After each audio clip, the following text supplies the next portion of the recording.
Education, news, books, videos కొరకు ఈబడి app download చేయండి. అలాగే ఈబడి ఛానల్ ని సబ్స్క్రైబ్ చేయండి. వెల్కమ్ టు ఈబడి. డిస్క్రిప్షన్లో ఉన్న లింక్ ద్వారా ఈబడి యాప్ డౌన్లోడ్ చేయండి. ఆంధ్రప్రదేశ్లోని 6వ తరగతి సాంఘిక శాస్త్రం 2020-21 సిలబస్ పాఠ్యపుస్తకం నుండి టెట్, డిఎస్సి పోటీ పరీక్షలకు సిద్ధమయ్యే వారి కోసం ముఖ్యమైన అంశాలను తెలుసుకుందాం.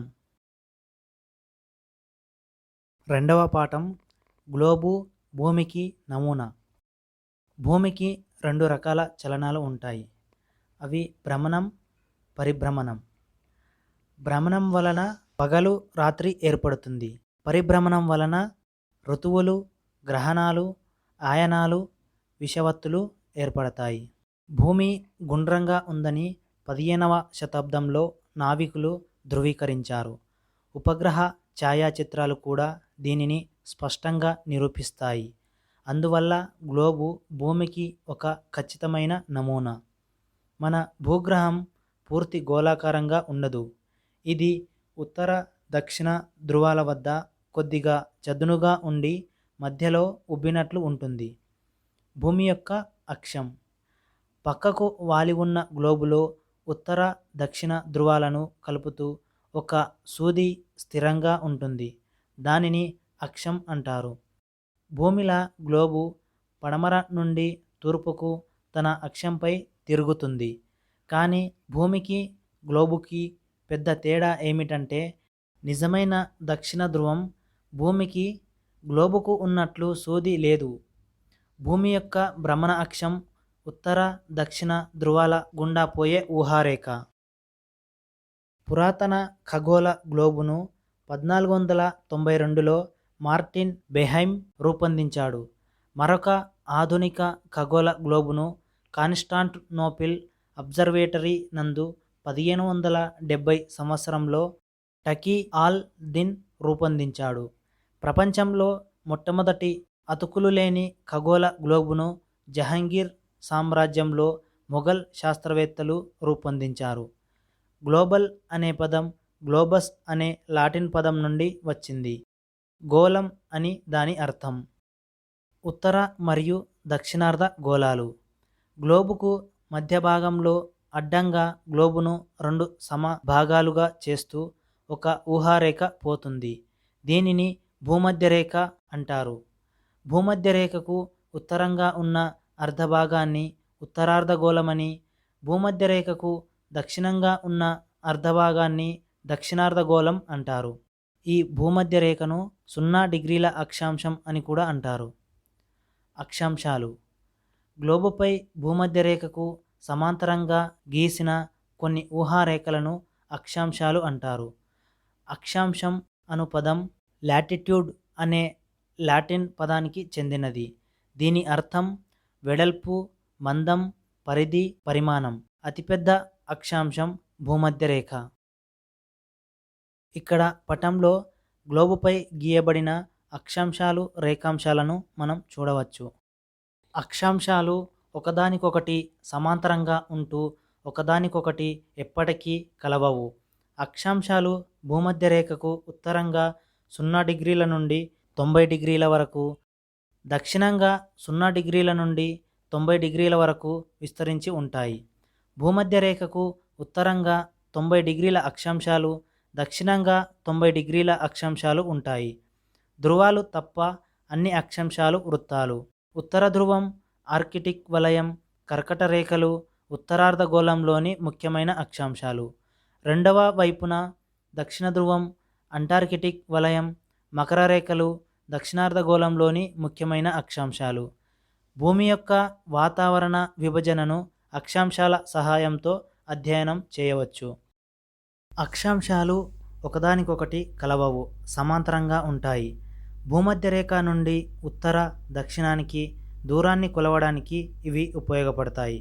అక్షాంశాలు భూమధ్యరేఖకు సమాంతరంగా ఉండే అదృశ్య రేఖలు. రేఖాంశాలు. గ్లోబు మీద అక్షాంశాలకు లంబంగా ఉత్తర, దక్షిణ ధృవాలను కలిపే అర్ధవృత్త రేఖలను రేఖాంశాలు అని అంటారు. లాంగిట్యూడ్ అనే పదం లాంగిట్యూడో అనే లాటిన్ పదానికి సంబంధించినది. నిడివి, వ్యవధి, పొడవు అని దీని అర్థం. రేఖాంశాలను మధ్యాహ్న రేఖలు అంటారు. 0 డిగ్రీల రేఖాంశాన్ని ముఖ్య రేఖాంశం లేదా ప్రామాణిక రేఖాంశం లేదా గ్రీనిచ్ రేఖాంశం అని అంటారు. ఈ రేఖాంశానికి వ్యతిరేక దిశలో 180 డిగ్రీల రేఖాంశం ఉంటుంది. దీనిని అంతర్జాతీయ దినరేఖ ఇంటర్నేషనల్ డేట్ లైన్ అంటారు. ఈ రెండు రేఖల ఆధారంగా భూమిని 2 అర్ధగోళాలుగా విభజించారు. గ్రీనిచ్ రేఖాంశానికి తూర్పుగా ఉన్న అర్ధగోళాన్ని తూర్పు అర్ధగోళమని, పశ్చిమంగా ఉన్న అర్ధగోళాన్ని పశ్చిమార్ధగోళమని అంటారు. గ్రీనిచ్ రేఖాంశం నుండి అంతర్జాతీయ దినరేఖ వరకు తూర్పుకు ఉండే రేఖాంశాలను తూర్పు రేఖాంశాలుగాను, గ్రీనిచ్ రేఖాంశం నుండి అంతర్జాతీయ దినరేఖ వరకు పశ్చిమానికి ఉండే రేఖాంశాలను పశ్చిమ రేఖాంశాలుగాను పరిగణిస్తారు. వాస్తవానికి 180 డిగ్రీల తూర్పు రేఖాంశం, 180 డిగ్రీల పశ్చిమ రేఖాంశం ఒకటే. దానినే 180 డిగ్రీల అంతర్జాతీయ దినరేఖ అంటారు. 180 తూర్పు రేఖాంశాలు, 180 పశ్చిమ రేఖాంశాలు అంతర్జాతీయ దినరేఖను కలుపుకొని మొత్తం 360 రేఖాంశాలు ఉన్నాయి. అక్షాంశ రేఖాంశాల సహాయంతో ఒక ప్రాంత ఖచ్చితమైన ఉనికిని, సమయాన్ని మరియు శీతోష్ణ స్థితిని తెలుసుకోవచ్చు. రేఖాంశాలు ప్రామాణిక రేఖాంశం నుండి తూర్పు పడమరలకు దూరాన్ని కొలుస్తారు. రేఖాంశాలు పొడవులో సమానంగా ఉంటాయి. రేఖాంశాలు భూమధ్య రేఖ వద్ద దూరంగా ఉండి ధ్రువాల వద్ద కలుస్తాయి. రేఖాంశాలు అదృశ్యంగా ఉండే నిలువు వరుసలు. ఇవి ఉత్తర, దక్షిణ దిశలలో ఉంటాయి. భూమి యొక్క చలనాలు. ప్రాథమికంగా భూమికి 2 రకాలైన చలనాలు ఉన్నాయి. అవి భ్రమణం మరియు పరిభ్రమణం. భూమి తన అక్షంపై తాను పడమర నుండి తూర్పుకు గంటకు 1610 కిలోమీటర్ల వేగంతో తిరుగుతుంది. దీనినే భూభ్రమణం అంటారు. భూభ్రమణం వలన రాత్రి, పగలు ఏర్పడతాయి.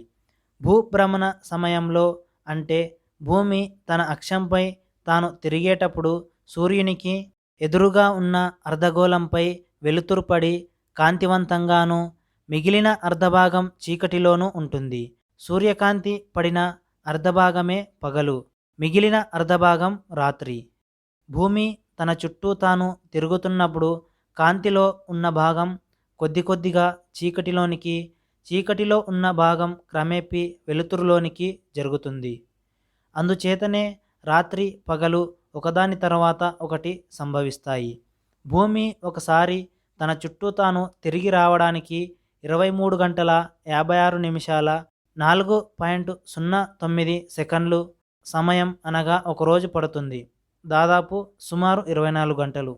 భూమి తన అక్షంపై తాను తిరుగుతూ సూర్యుని చుట్టూ తిరిగి రావడాన్ని భూ పరిభ్రమణం అంటారు. భూమి సూర్యుని చుట్టూ తిరిగే నిర్ణీత మార్గాన్ని కక్ష అంటారు. ఈ కక్ష దీర్ఘ వృత్తాకారంలో ఉంటుంది. ఈ కక్ష పొడవు 965 మిలియన్ కిలోమీటర్లు. భూ పరిభ్రమణానికి 1 సంవత్సర కాలం పడుతుంది. ఖచ్చితంగా చెప్పాలంటే 365 1/4 రోజుల సమయం పడుతుంది. సాధారణంగా సంవత్సరంలో 365 రోజులు ఉంటాయి. మిగిలిన 1/4 రోజును 4 సంవత్సరాలకొకసారి కలిపి ఆ సంవత్సరాన్ని లీపు సంవత్సరం అంటారు. అందువలన లీపు సంవత్సరంలో 366 రోజులు ఉంటాయి. లీపు సంవత్సరంలో ఫిబ్రవరి నెలకు 29 రోజులు, సాధారణ సంవత్సరంలో ఫిబ్రవరి నెలలో 28 రోజులు మాత్రమే ఉంటాయి. భూ పరిభ్రమణం ఋతువులు. భూమి సూర్యుని చుట్టూ దీర్ఘ వృత్తాకార కక్షలో తిరుగుతుంటుంది. కక్ష అంతటా భూమి ఒకే దిశలో వంగి ఉంటుంది. ఒక సంవత్సరం సాధారణంగా వేసవికాలం, శీతాకాలం, వసంతకాలం మరియు శరదృతువులుగా విభజించబడుతుంది.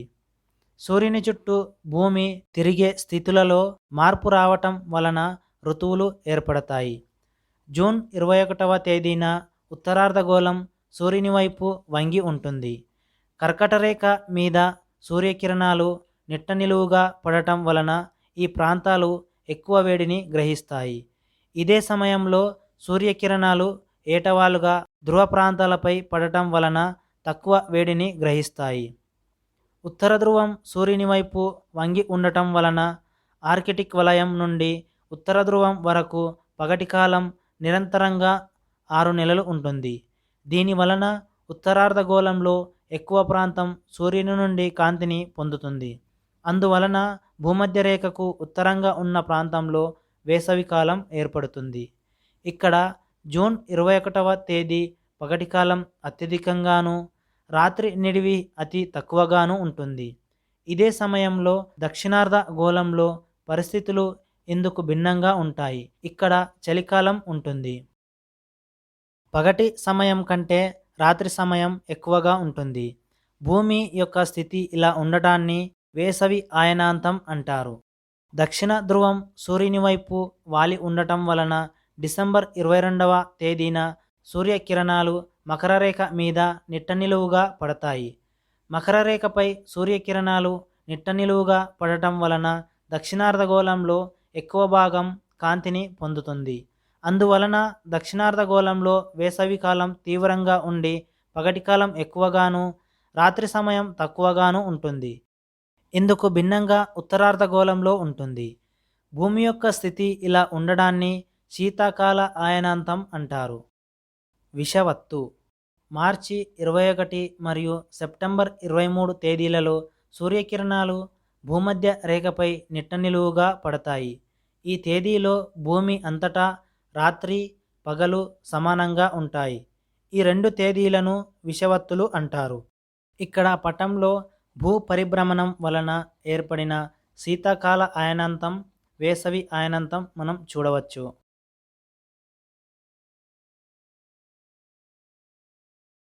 సెప్టెంబర్ 23 తేదీన ఉత్తరార్ధగోళంలో శరదృతువు, దక్షిణార్ధగోళంలో వసంత ఋతువు ఉంటాయి. దీనికి భిన్నంగా మార్చి 21న ఉత్తరార్ధగోళంలో వసంత ఋతువు, దక్షిణార్ధగోళంలో శరదృతువు ఉంటాయి. దీనిని బట్టి భూభ్రమణం మరియు భూ పరిభ్రమణం వలన రాత్రి పగలులలో మరియు ఋతువులలో మార్పులు సంభవిస్తాయి. గ్రహణాలు సూర్యుని చుట్టూ భూమి, భూమి చుట్టూ చంద్రుడు తిరుగుతున్నాయి. అవి అలా తిరిగేటప్పుడు ఒకే సరళరేఖ పైకి అవి వచ్చినప్పుడు సూర్యగ్రహణం లేక చంద్రగ్రహణం ఏర్పడుతుంది. ఈ గ్రహణాల సమయంలో సూర్యునిపైన లేదా చంద్రునిపైన నీడ పడినట్లు కనబడుతుంది. గ్రహణాలు 2 రకాలు. 1 సూర్యగ్రహణం, 2 చంద్రగ్రహణం. సూర్యగ్రహణం భూమికి మరియు సూర్యునికి మధ్యలో చంద్రుడు వస్తే సూర్యగ్రహణం సంభవిస్తుంది. సూర్యుని కాంతి భూమి మీద పడకుండా అడ్డుకోవడంతో పాటు చంద్రుని నీడ భూమి యొక్క ఉపరితలంపై ప్రయాణిస్తుంది. సూర్యగ్రహణం అమావాస్య రోజున మాత్రమే సంభవిస్తుంది. అయితే అన్ని అమావాస్య రోజులలో అది సంభవించదు. చంద్రగ్రహణం ఏ సమయంలోనైనా భూమి సగభాగం మాత్రమే సూర్యునికి ఎదురుగా ఉంటుంది. మిగిలిన సగభాగం నీడలో అనగా చీకటిలో ఉంటుంది. చంద్రుడు భూమి యొక్క వెనుక భాగంలోకి లేదా భూమి నీడలోనికి వెళ్ళినప్పుడు చంద్రగ్రహణం సంభవిస్తుంది. సూర్యుడు, భూమి, చంద్రుడు చాలా దగ్గరగా మరియు సూర్యునికి చంద్రునికి మధ్య భూమి ఖచ్చితంగా వచ్చినప్పుడే చంద్రగ్రహణం సంభవిస్తుంది. పౌర్ణమి రోజులలో మాత్రమే చంద్రగ్రహణం సంభవిస్తుంది. అన్ని పౌర్ణమి రోజుల్లో ఇది సంభవించదు. కొన్ని పదాలు, వాటి అర్థాలు తెలుసుకుందాము. అక్షం ఒక వస్తువు తన చుట్టూ తాను తిరగడానికి ఉండే ఒక ఊహారేఖ.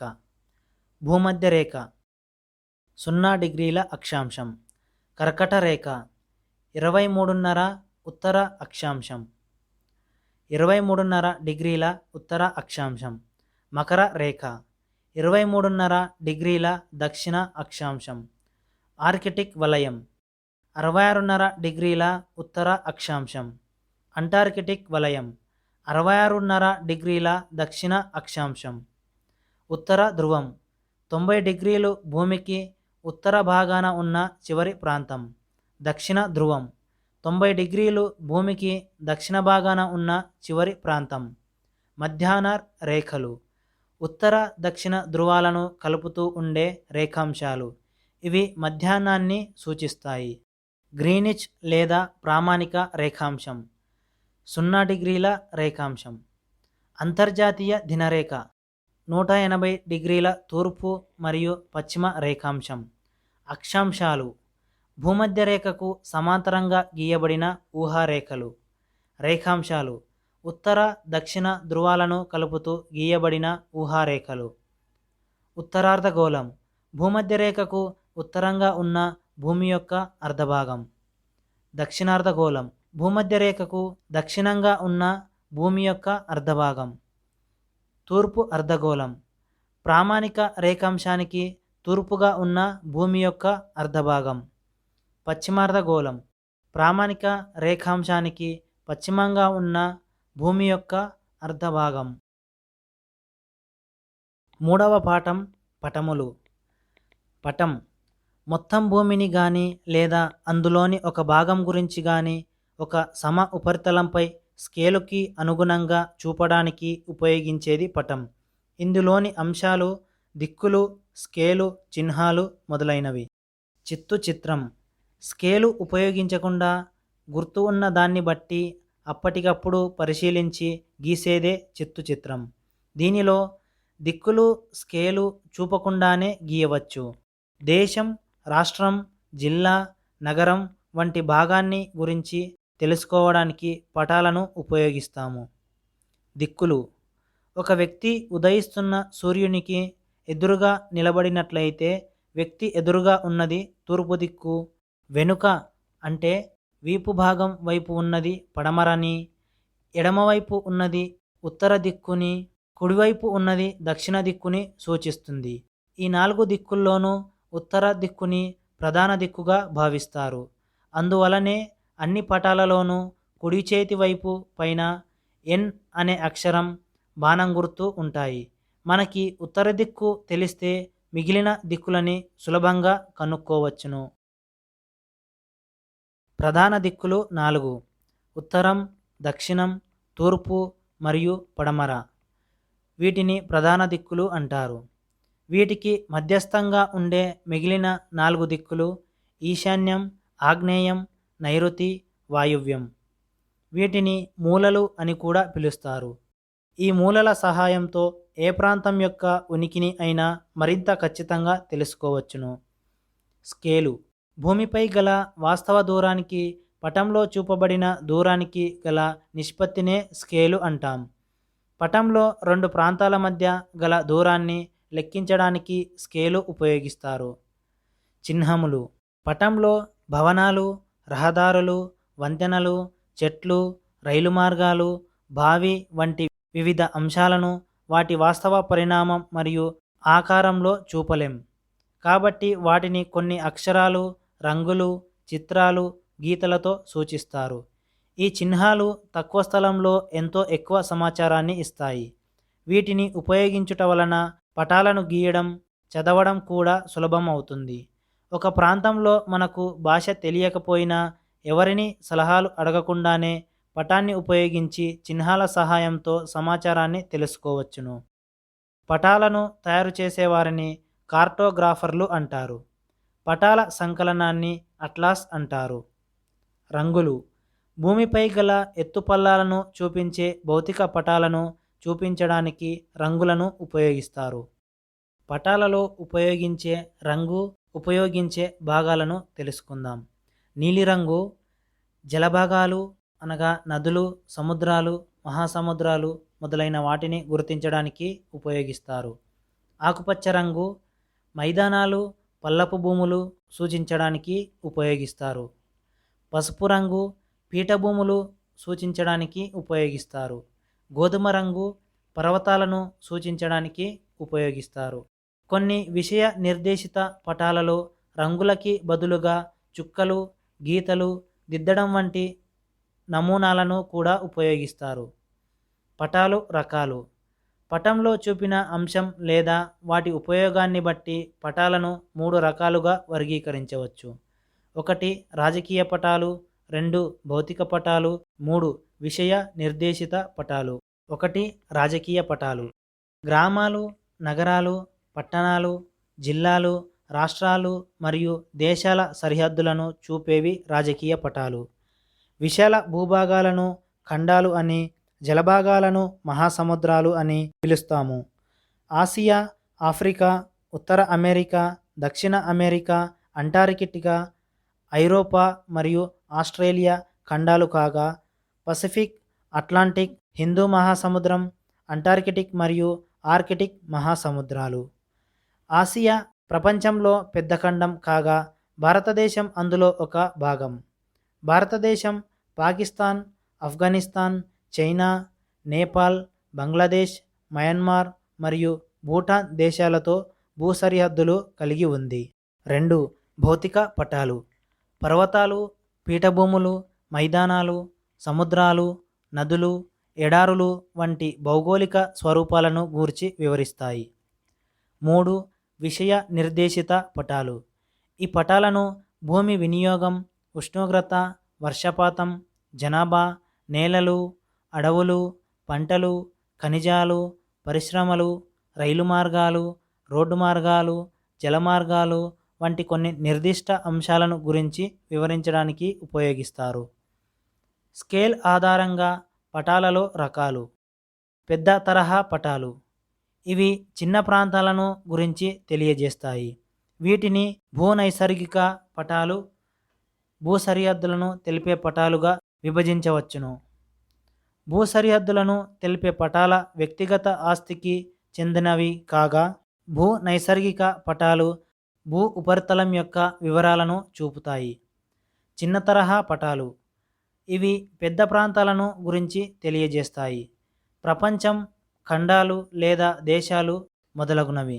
ఇవి 2 రకాలు: గోడ పటాలు మరియు అట్లాస్. గోడ పటాలు అట్లాస్ కంటే పరిమాణంలో పెద్దవిగా ఉంటాయి. వాటిని తరగతి గదిలో బోధన కొరకు మరియు పరిపాలనా పరంగాను ఉపయోగిస్తారు. ఇవి రాజకీయ విభాగాలు, భౌగోళిక అంశాలు వంటి సాధారణ మరియు ముఖ్యమైన అంశాలను చూపుతాయి. పటాల వలన ఉపయోగాలు.